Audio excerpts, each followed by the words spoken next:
Notre Dame's defense is loaded with talent, but they also have to replace 4 key starters and the best defensive coordinator in college football from last season. So will this unit rebuild or reload in 2025? That's coming right up.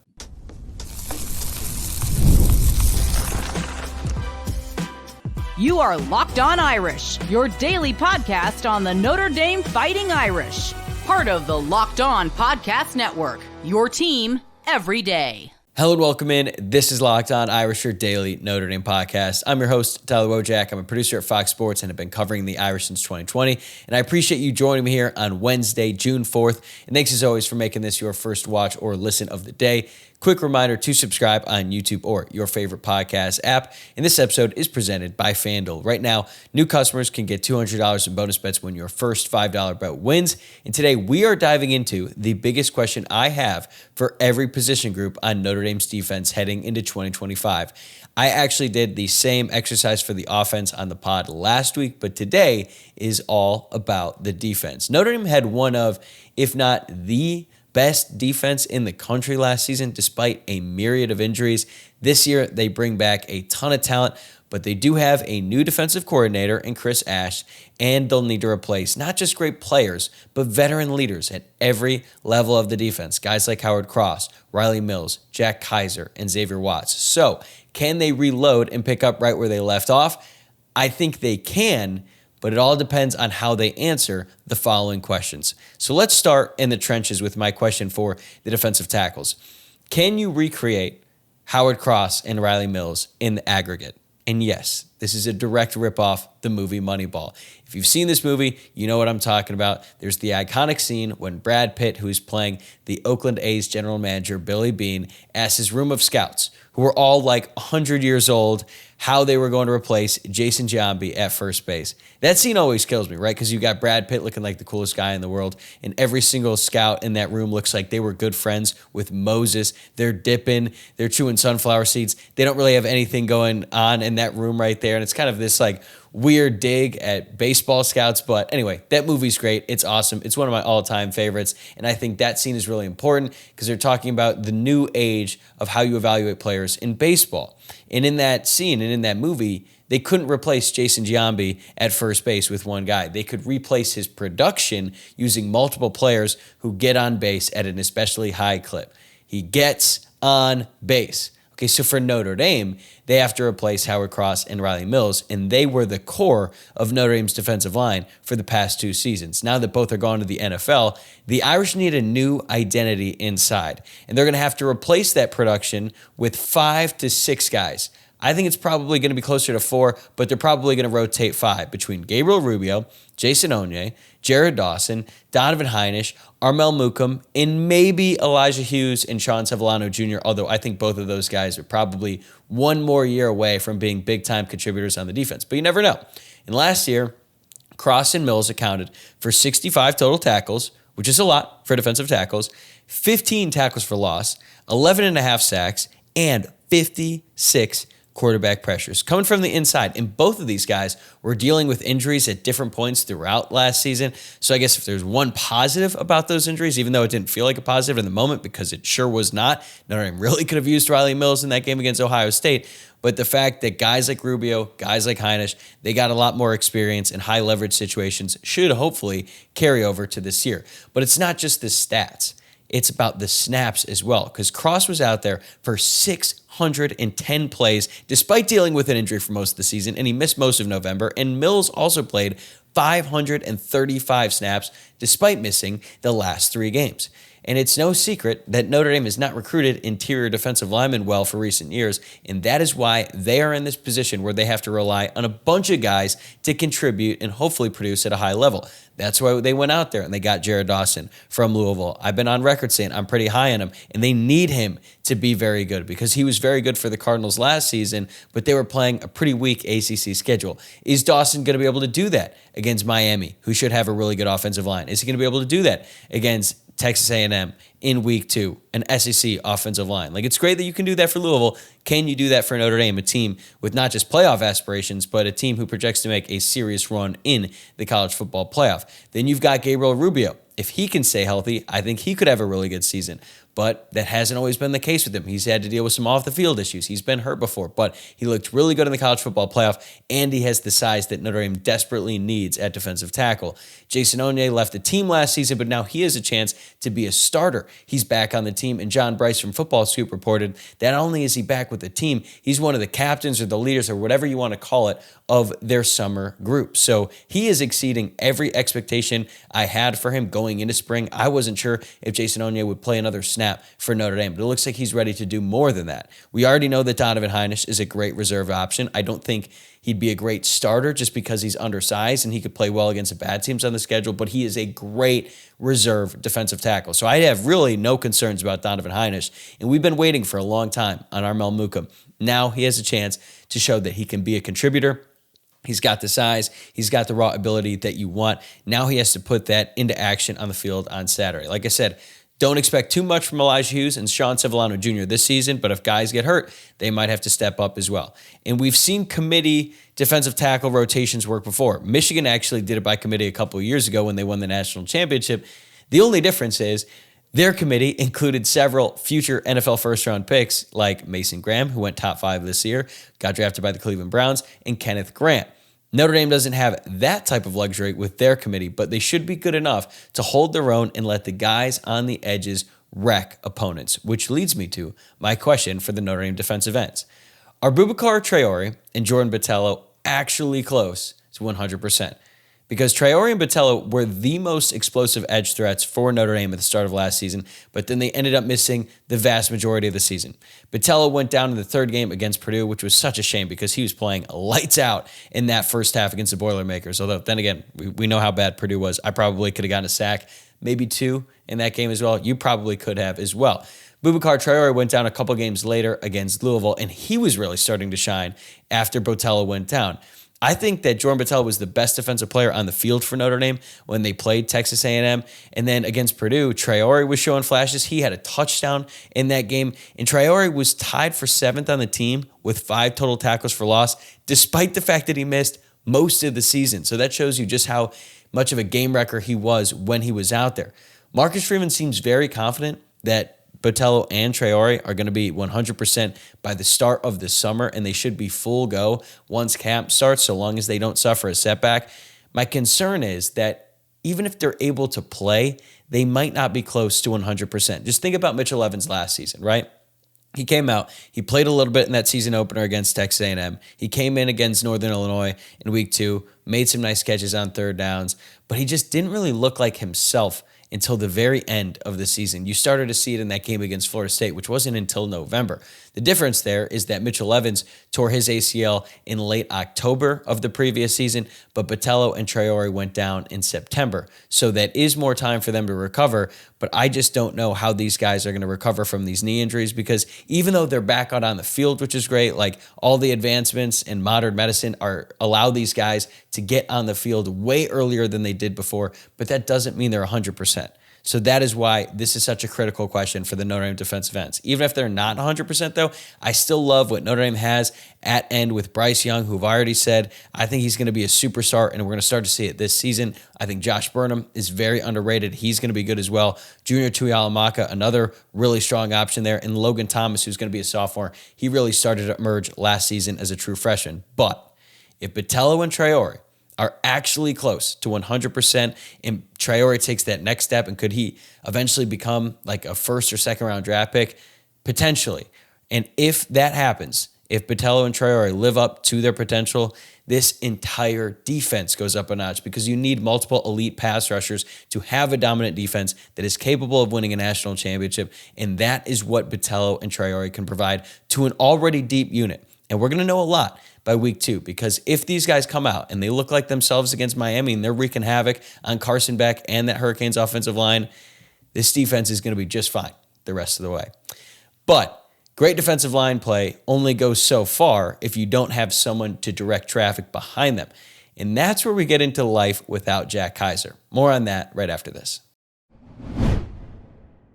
Today's episode is brought to you by FanDuel. The NBA playoffs are in full swing, and every night delivers highlight-worthy performances, major momentum shifts, and can't-miss moments. Whether it's a game-winning shot or a breakout player, there's never been a better time to get in on the action. FanDuel makes it easy to stay in the game before tip-off and live. With player props, performance trends, and same-game parlays, fans have more ways than ever to play smart and win big. SGA has been unstoppable this postseason, and you can back him up by betting on his over in points, rebounds, or assists. Plus, after the game tips off, you can even combine live prop bets into a same-game parlay for a chance to win big. All right, the NBA Finals start on Thursday of this week, and I've got an interesting bet coming your way. We're not going to pick game one. We're going to pick the exact order that this series is going to go. So you can go on FanDuel. You can find this in the more props section. I've got Oklahoma City winning game one, Oklahoma City winning game two, so they win both games at home. Then I think Indiana is going to come out in game three, and they're going to get a win at home because they're going to be desperate. But then in game four, Oklahoma City will really just put the Pacers to test. I think they're going to win game four, and then they're going to clinch it at home in game five. So if you pick that series in the correct order, OKC game 1, 2, 4, and 5, and then Indiana game 3, you can get that for plus 680 on FanDuel right now. I think that's the most likely outcome in the series, and those are pretty good odds. So if you're new to FanDuel, now is the perfect time to sign up. Head to FanDuel.com and place your first $5 bet, and if it wins, you will get $200 in bonus bets. Make every moment more with FanDuel, official sports betting partner of the NBA. All right, the biggest question I have for the linebacker position this year is who can be the coach on the field? And I honestly could have just rephrased this question to be, how big of a loss is Jack Kiser? Because I do think that we might be understating his impact last year a little bit. Kiser was more than a very talented linebacker. He was a great communicator, he was an organizer, and he was really an extension of the coaching staff on the field. Like Al Golden called him a coach on grass, same with Xavier Watts, and he said that they figured out a lot of problems on the field before Al Golden even needed to really chime in, right? Like he didn't have to wait for the defense to get off the field for them to all come together and make adjustments. They were going to do that anyway, but a lot of times Kiser had the ability to figure out what was happening in front of him and adjust his defense accordingly so that they could figure these things out on the fly. There are not that many players who could do that, especially in a system as complex as Al Golden's. But the difference was Jack Kiser was a really special player. He had been in college for 6 years, and it was his third year in that same system. No linebacker on this team has that luxury.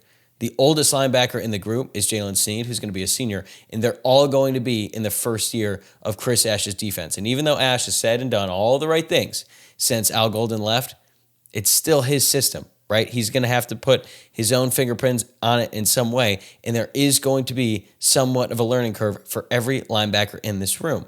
And I don't think you look at any single one of these guys as someone who has the football IQ of Jack Kiser, and that is not to disparage any of the linebackers in this room, because maybe in time they can develop that.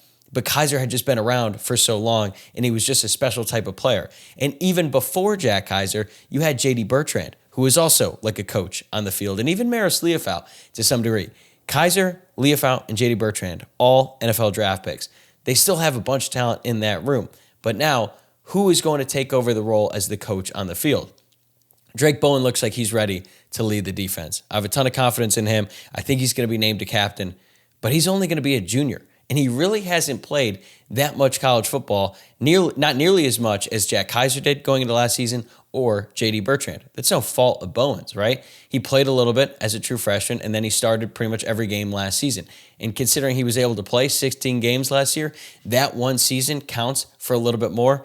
But there's a big difference between 1.5 compared to 5, which is what Jack Kiser had under his belt going into his senior season, or his last season at Notre Dame, I should say. I already mentioned Jalen Sneed. He's the veteran of this group. He's going to be a senior this fall. He's technically a redshirt junior, although I don't think anyone expects him to utilize his redshirt season to play a 5th season of college football. But the thing with Sneed is his issue has never been about talent. It's about being consistent and always being in the right place at the right time. He's missed some assignments. Pete Sampson from The Athletic did this great article with Marcus Freeman. They did a film breakdown, and they highlighted a play against Northern Illinois in which their running back, I almost said Antonio Brown. Their running back had a 28-yard run, and it was because Jalen Sneed missed his gap fill. And there were a lot of other moments in that game. He got pulled, set up a big play for Northern Illinois beyond just that one that they were talking about in that article. And he got better as the season went along, but he's clearly not in the same realm as Jack Kiser when it came to just always being in the right place at the right time. So even though I have a ton of high hopes for Jalen Sneed this year, he's bigger, faster, stronger. He's going to be a great player for this defense. He's not going to be a coach on the field in the same way that Kiser was. Kingston Biliamu also looks like a future NFL player, and even Jaden Osbury flashed at times last season. He finished second on the team with tackles for loss, but they don't have the experience either. KVA, only one season under his belt. Jaden Osbury redshirted his freshman season, played last season in a reserve role. So you look at all the guys in this room, Bowen, Sneed, KVA, Jaden Osbury, maybe even Preston Zinter if he gets some action. Man Frame was a true freshman, so it's hard to expect much from him in this regard. All of them are very, very talented, but there are going to be mistakes. Once those mistakes happen or this defense sees some things that they didn't expect, who is going to be able to adjust the defense on the fly? Because it's not just about you when you're playing linebacker. You have to make sure that the defensive line is in the right place, and the secondary is in the right place and the right coverage as well. We just don't really know how many mistakes that were covered up by Jack Kiser last year, right? Like I can think of one example in the college football playoff against Penn State when Kiser made that interception off Drew Aller in the end zone that was eventually overruled. After the game, we found out that Jalen Sneed was actually out of position on that play, but Jack Kiser recognized it and made an incredible play. And even though it didn't count, that could have gone for a touchdown for Penn State if Jack Kiser were not there. It's just moments like that that could go a lot differently without him around. I'm still very confident about this group overall because of the talent that they possess, but I also wouldn't be surprised if we saw some early growing pains, kind of like Northern Illinois last year, and Notre Dame won't be able to afford many of those when you consider who they open up against with Miami and Texas A&M. So I think this group has a higher ceiling but a lower floor than they did last year, and a big reason why is the loss of Jack Kiser. All right, real quick here on the nickel position. This is just one position group that has like one expected starter, and then the backup is probably going to be Carson Hobbs. But I do have a question about the starting nickel at Notre Dame. Can Devontae Smith rectify the sins of Devontae Smith? Because on January 1st, 2021, Alabama wide receiver Devontae Smith ran all over Notre Dame's defense in the college football playoff. He finished with 7 receptions, 130 yards, and 3 touchdowns, and he honestly could have had more as the Crimson Tide won 31-14 on their way to the national championship. Now, a former Alabama defensive back, also named Devontae Smith, will be tasked with absolving the sins of his long-lost twin for the Irish. Is he up for the task? I guess we're going to just have to wait and see. And obviously, I don't expect this Devontae Smith to win the Heisman Trophy because he would be the first nickel to win the award and likely the last, but that's not actually what this is about. The reality is Devontae Smith comes to Notre Dame as a high-profile transfer with NFL traits, the size, the speed, the ball skills, all of that. And Notre Dame needs someone who can cover shifty wide receivers in the slot, but also tackle big running backs in space, and I think Smith is able to check both of those boxes. He proved that for the Crimson Tide last season. This defense needs a grown man in that secondary, but specifically at the nickel position, and he's the only senior who is guaranteed to start. Jalen Stroman, the transfer from Virginia Tech, he could end up being the starter. More on him in the next segment, but we know that Devontae Smith is going to be a starter. Leonard Moore is going to be a sophomore. Christian Gray is going to be a junior. Adon Schuler is going to be a junior. Who knows at the other safety position? Devontae Smith is going to be a senior, and they need a senior leader in this secondary. Devontae Smith was extremely productive at Alabama last season, despite playing with an injury for most of the year. Shout out to Greg McElroy from ESPN for that little tidbit. If you listen to his interview with head coach Marcus Freeman, he drops that little nugget and even says that most people didn't know that. I didn't know that personally, which is pretty encouraging, honestly, because when you look at Smith's production last year for the Crimson Tide, that should make you even more excited about what he could do for the Irish if he's able to stay healthy. And Alabama has pumped out NFL defensive backs for years, and Smith has NFL talent. The fact that he even left Alabama for Notre Dame, even in the post-Nick Saban era, is a big win for Notre Dame. And the Irish have been very strong at nickel the past 3 years, with Jordan Clark last year exceeding everyone's expectations, Thomas Harper from Oklahoma State the year before that, and Tariq Bracy really finding a home at the nickel position. If Smith delivers on all the hype, he's going to be a major upgrade over every single one of those guys I just mentioned. They were all very good players for Notre Dame, and he could end up being a huge piece who can help raise the ceiling of this entire defense. All right, now as for the rest of the Notre Dame secondary, the Irish were able to replace All-American Benjamin Morrison with a freshman All-American last season. Could they have the same luck replacing two-time All-American Xavier Watts? It's coming right up.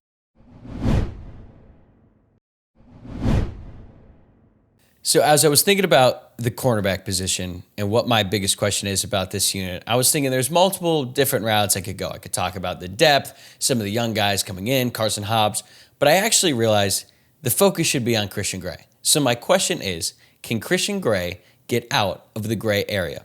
That might seem harsh, but to be clear, I think that Christian Gray is a very talented cornerback. Like, there is a reason that Mike Mickens put Christian Gray out on the field as a true freshman in key moments that were not garbage time when Notre Dame had Cam Hart and Benjamin Morrison at cornerback. Going into last season, my bold prediction coming out of the spring was that Christian Gray was going to be a star on this defense and that he would end up becoming the next Benjamin Morrison. Well, as it turns out, the next Benjamin Morrison was Leonard Moore, which is something that Benjamin Morrison himself called in fall camp. And I think Moore's rise to stardom has kind of overshadowed Christian Gray because Gray had some all-time moments last season. His deflection on fourth down against Texas A&M to basically seal the game in the fourth quarter of the season opener was a great read and a great play by him. He also had the pick six against USC to really seal that game and punch Notre Dame's ticket to the college football playoff. And then, of course, the interception against Penn State to set up the game-winning field goal. Not only was it a great read, just an unbelievable play on the ball to secure the interception. That's an all-time Notre Dame moment. And you also think about that pick six against USC. We don't know how many more USC games there's going to be in this rivalry. And that is an iconic moment in that rivalry. And then to come out in the season opener, his first ever start, and to make that deflection against Texas A&M, like, those are just three really special moments. But he also had some really bad moments and just some really just things that made you scratch your head. Like, he had four dropped interceptions in the first half of the season. He had an atrocious second and third quarter against USC that really put that game in jeopardy, right? It's great that he had the pick six, but Notre Dame probably wouldn't have needed that play as much if Christian Gray had been able to just get out of his own head and make some plays on defense during the middle part of that game. And we know, of course, the play that pretty much sealed the national championship when he was one-on-one in coverage with Jeremiah Smith.